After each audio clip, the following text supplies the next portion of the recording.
Did we get the 9-second slip or what? 994. Oh shit! A VMP tuned TVS with a 79mm on the 85. How you feeling? Awesome.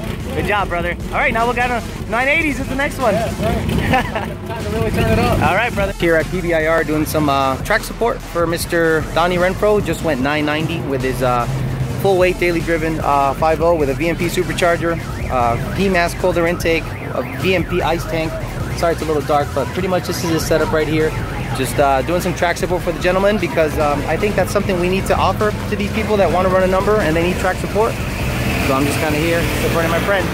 Went 990. We're looking for a 980 now because it went low 990s last time. So we'll see what we can do.